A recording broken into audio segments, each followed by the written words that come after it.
Good Friday morning. A federal investigation is underway to figure out why the plane crash that killed over 60 people took place. Activists in Minnesota are calling for a nationwide protest of Target. And a Georgia nurse is under fire for what she did to a patient. Get the coffee ready and open those eyes. You're waking up with Cardinal weather. From Ball State Unified Media, you're waking up with Cardinal weather, live from the Ball State Weather Center.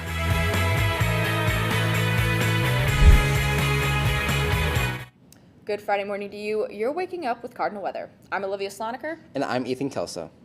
The grim task of recovering the remains of crash victims and evidence continues in the cold waters of D.C.'s Potomac River. 67 people died when an Army Black Hawk helicopter and a passenger jet collided mid-air late Wednesday evening. Several federal agencies are now investigating how these two aircrafts wound up on a collision course. Brian Abel brings us more from Washington and a reaction from the president yesterday afternoon. We must warn viewers, some images may be disturbing. American Airlines says Flight 5342 from Wichita, operated by PSA, was on approach to land at Reagan National Airport when it and an Army Black Hawk helicopter from the 12th Aviation Battalion, similar to this one, collided in flight. It was a fairly experienced crew, and that was doing a required annual night evaluation. They did have night vision goggles. There was not a breakdown in communication between the military helicopter and American airline flight. There was communication between the aircraft and the tower. Among the PSA jet's passengers, several athletes, coaches, and family members returning from a development camp with U.S. figure skating. In a statement, the governing body said it is devastated by this unspeakable tragedy. At the White House, President Donald Trump addressing the tragedy. As one nation, we grieve for every precious soul that has been taken. But he also pointed fingers. I put safety first. Obama, Biden, and the Democrats put policy first. The FAA's diversity and inclusion hiring plan, which says diversity is integral to achieving FAA's mission of ensuring safe and efficient travel. I don't think so. When asked for evidence why DEI could be a factor. Because I have common sense, okay? This morning, the president appointed a former senior aviation official as the FAA's acting administrator. That role, among others at the agency, were left empty following resignations ahead of Trump taking office. In Washington, Brian Abel reporting. The head of TSA was also fired on Inauguration Day, and that vacancy remains. Reagan National Airport reopened for air traffic at 11 a.m. Eastern Time yesterday, even as wreckage recovery continues off Runway 33. The Trump White House ordered the CDC to drop DEI.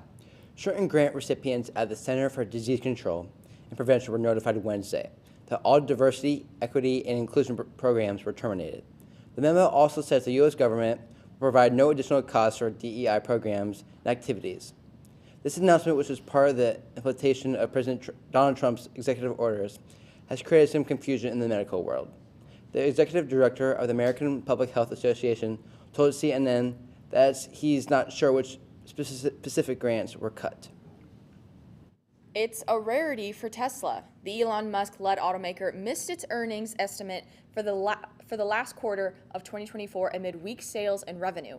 The automaker had already said it had its first annual sales drop in history last year, but the company's quarterly revenue was about $1.5 billion less than expected. The earnings miss comes as Tesla faces increased competition from other electric vehicle automakers in the U.S., China, and Europe. Tesla did not release a sales target for 2025, but did say it expects sales to rebound.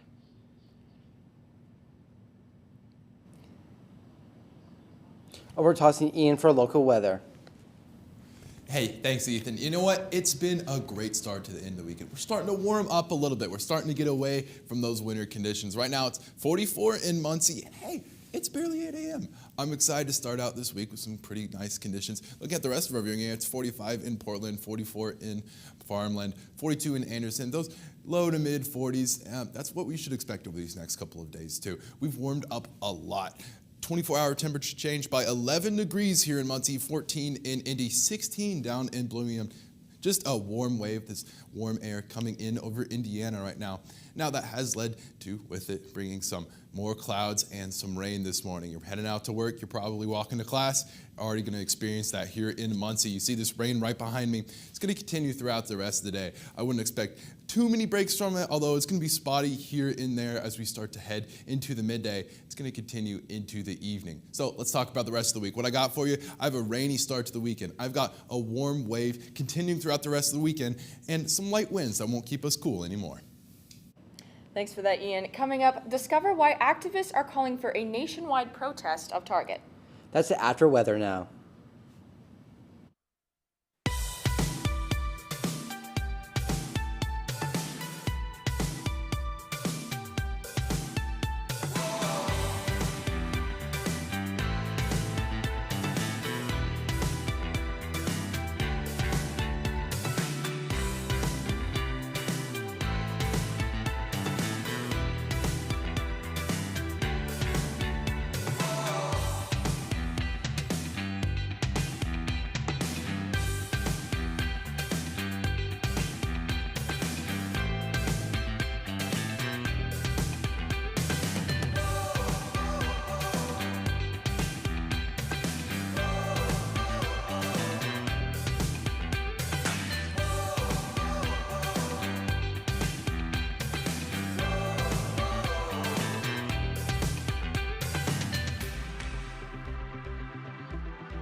Welcome back. Activists in Minnesota are calling for a nationwide boycott of Target stores. Yesterday, the group held a press conference at the Target headquarters in Minneapolis, calling for the boycott to begin February 1st, that's tomorrow, and go indefinitely. This comes after the retailer announced last week it would end its diversity, equity, and inclusion initiatives. The activists said they don't believe the timing of Target's decision to roll back its DEI initiatives is a coincidence, with it coming after the holiday shopping season and roughly 1 week before the start of Black History Month. Target's DEI initiatives were set to increase Black employees' representation and advancement and improve Black shoppers' experiences and promote Black-owned businesses.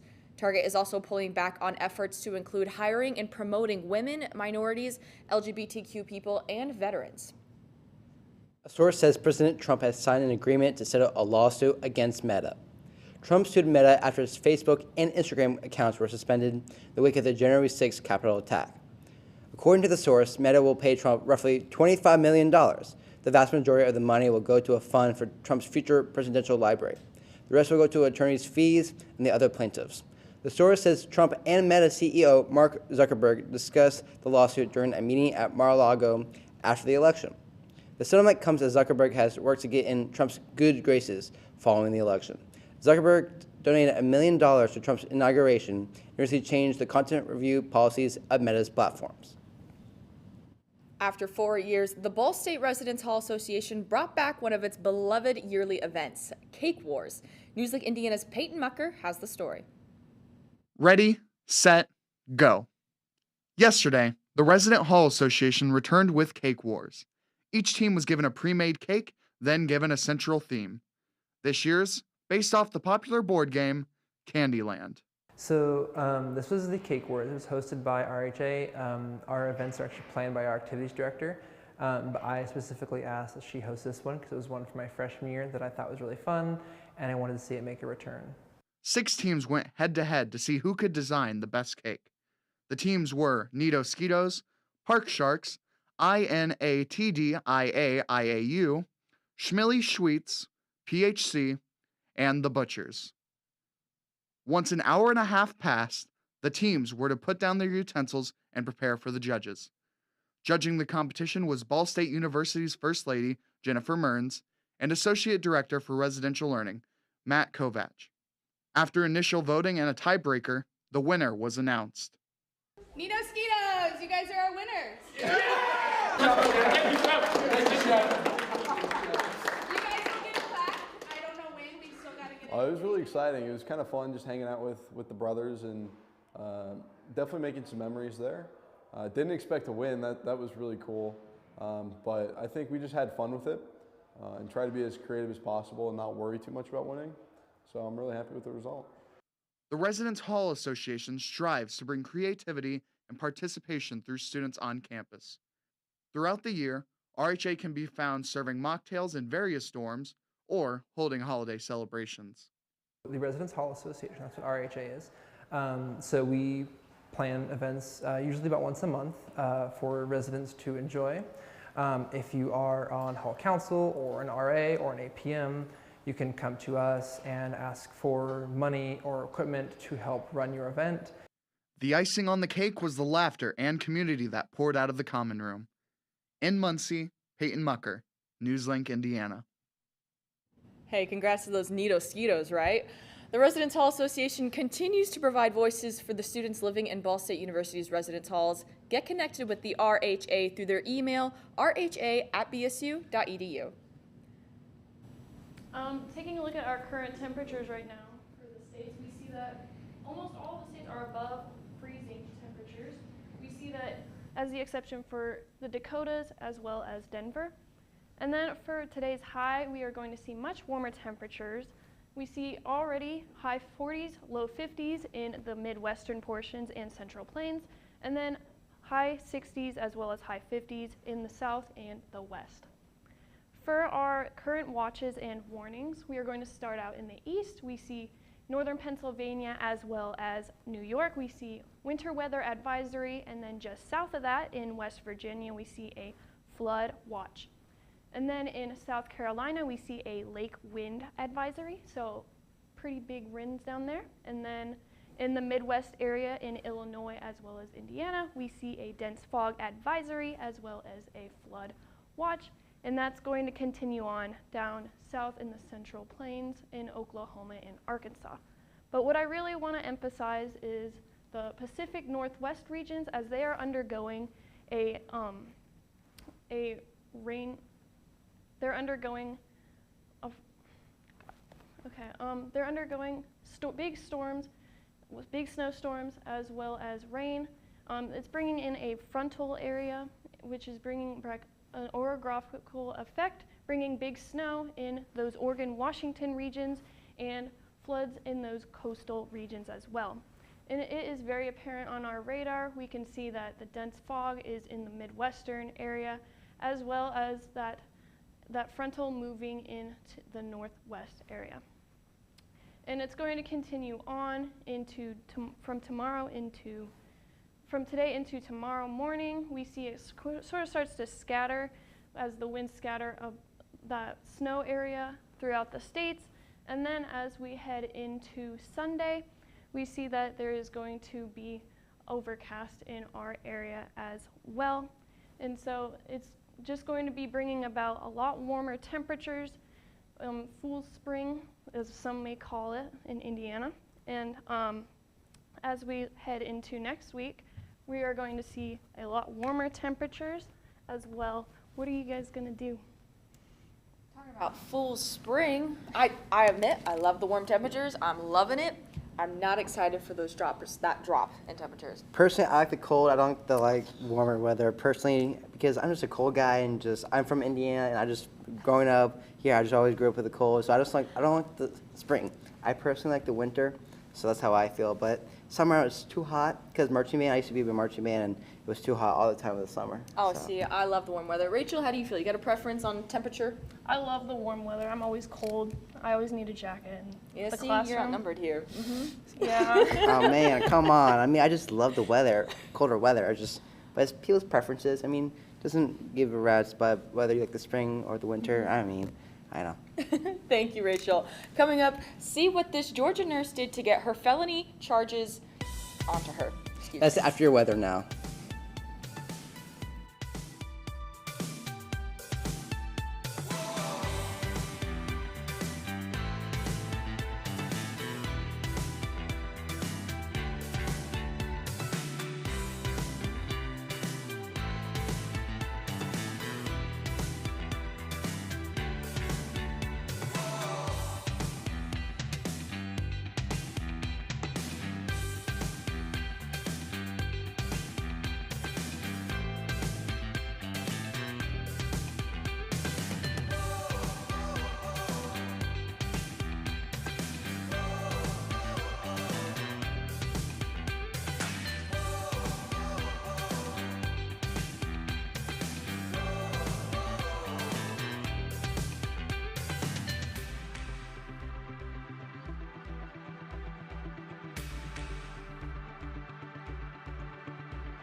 Welcome back. The time is 8:15, and you're taking a live look outside the Ball State Honors House.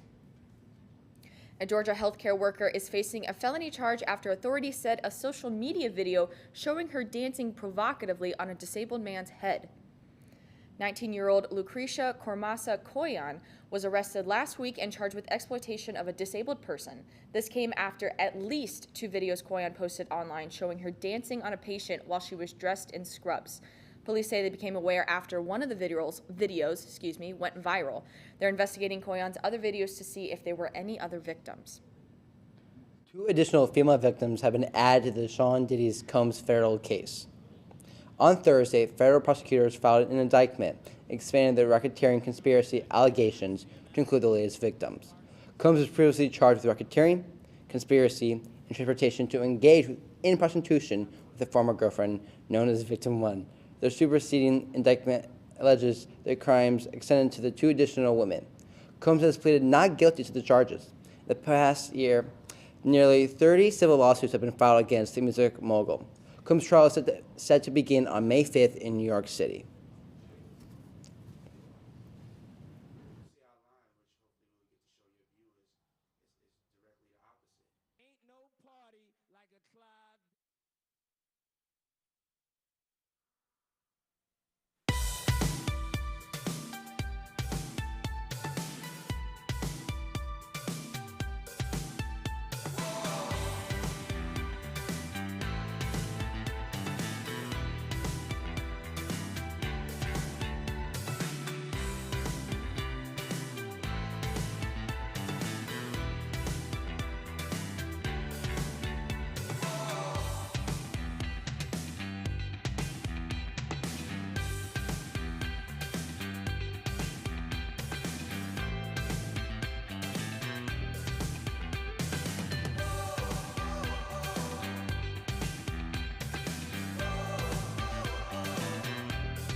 Hey, welcome back.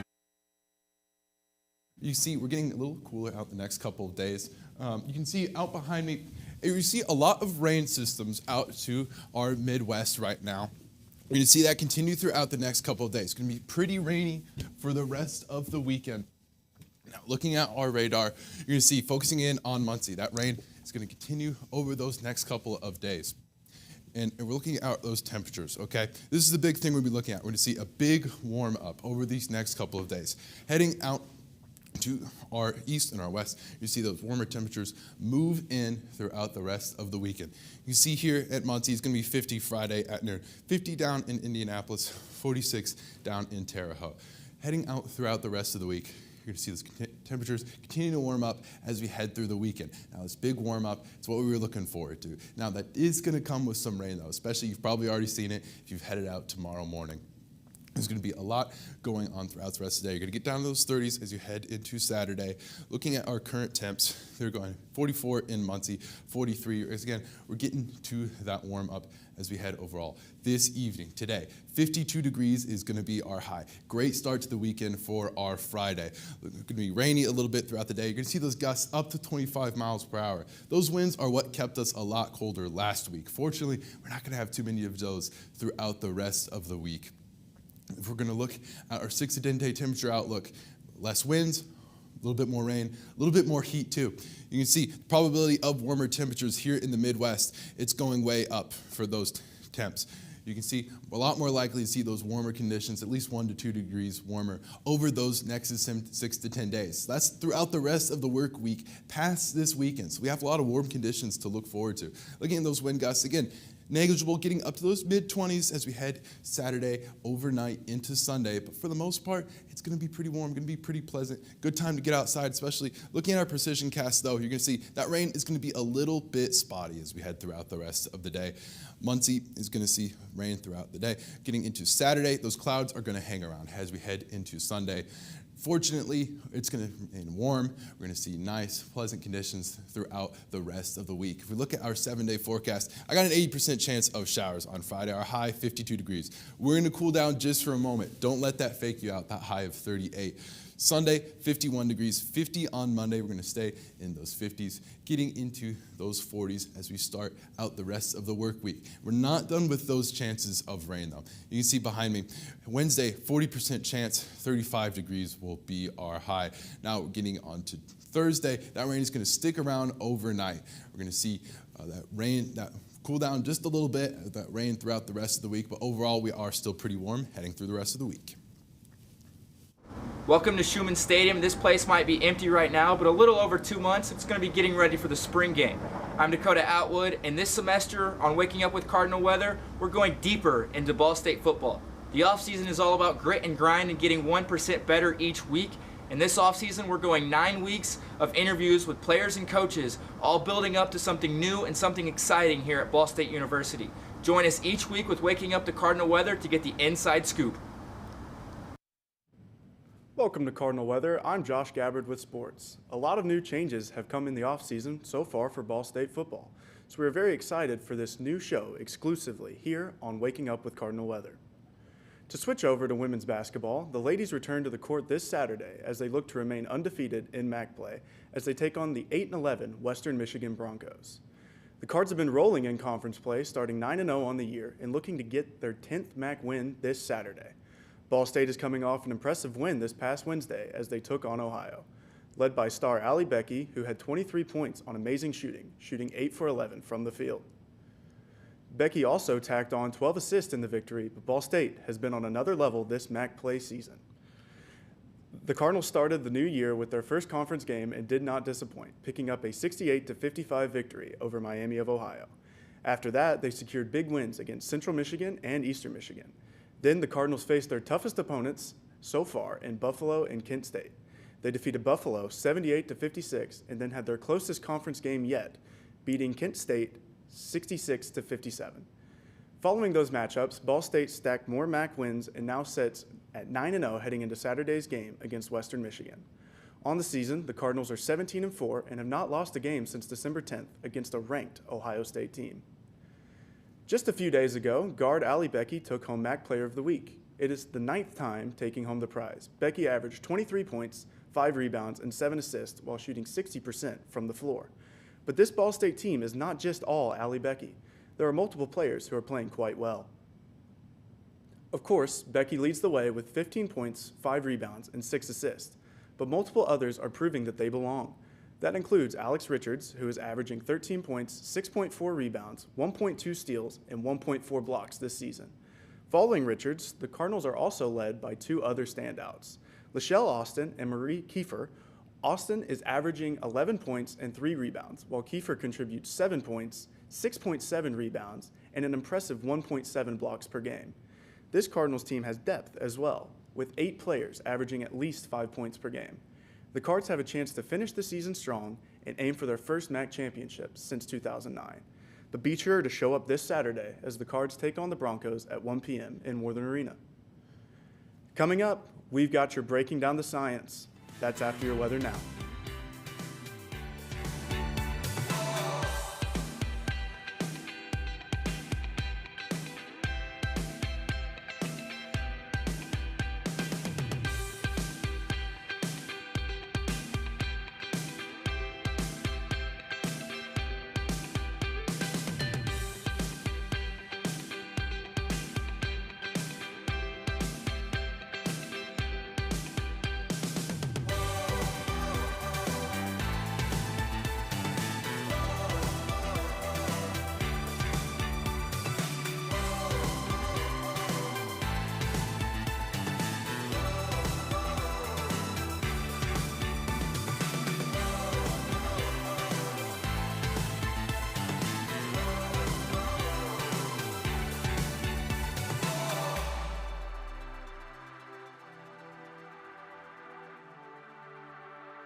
Welcome back. Looks like someone forgot to tell the Super Bowl network ad rates are down.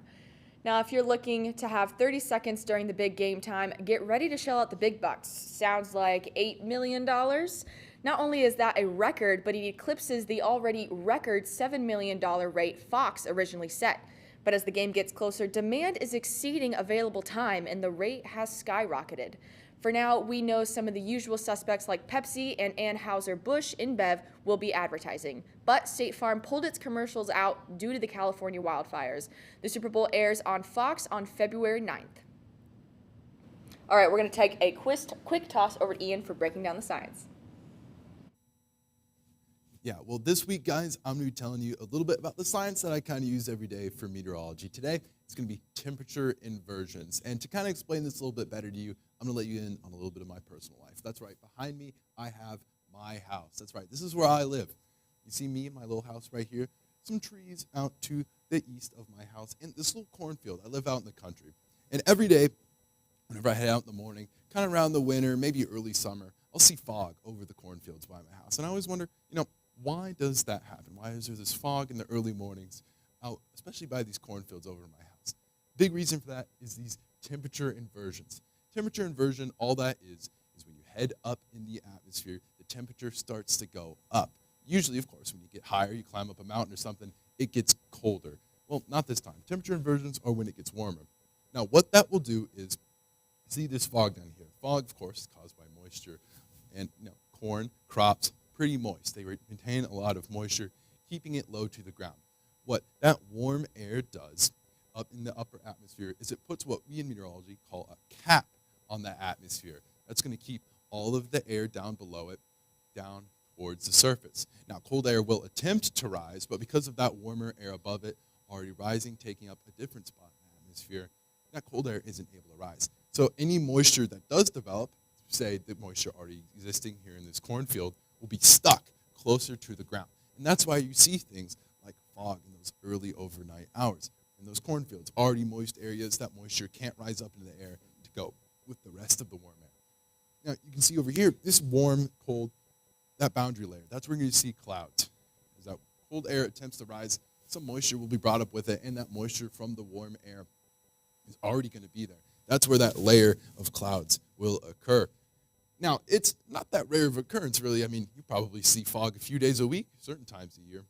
In fact, the front that you might be most familiar with, the type of temperature inversion, is a frontal temperature inversion. Once a cold front pushes through, this warm air gets pushed up into the air, bringing the moisture with it, forming your clouds, and of course, as you know, with a front, you get a lot of those rain showers. So a temperature inversion really isn't something all that rare. It happens almost every day, too, with the moon. You see that cooler air, that warmth is taken in by the ground. Everything around it keeps that air cooler right above the ground, right? Because you have the ground and these cornfields, anything else taking in that warmth. So the air right above the ground gets a bit colder, and it cools at a faster rate than the air above it. That's where you get these nocturnal inversions. And that's what also helps push that fog too. So overall, there really are a few different ways with temperature inversions occur, and they're really pretty regular. Thank you, Ian. Might I say that little stick figure is a great self-portrait. That was a fantastic science, don't you think? Yes, I also think about his little house. His little house character is very funny. His little stick figure was also a lot of funny. But, I never knew about temperature inversion, but now I know. So it's just... Well, it doesn't sound like it's very rare, so it could be happening right now. We don't know. That's pretty exciting. But I'm more importantly looking forward to those warmer temperatures. I saw a 50. That's got me hype. I'm ready for that. Like 51 on Sunday, so just really excited for that. Thank you, Ian. That's all this morning for Cardinal Weather this Friday morning. Thank you for joining us. We'll see you next week. Have a great rest of your Friday and a fantastic weekend.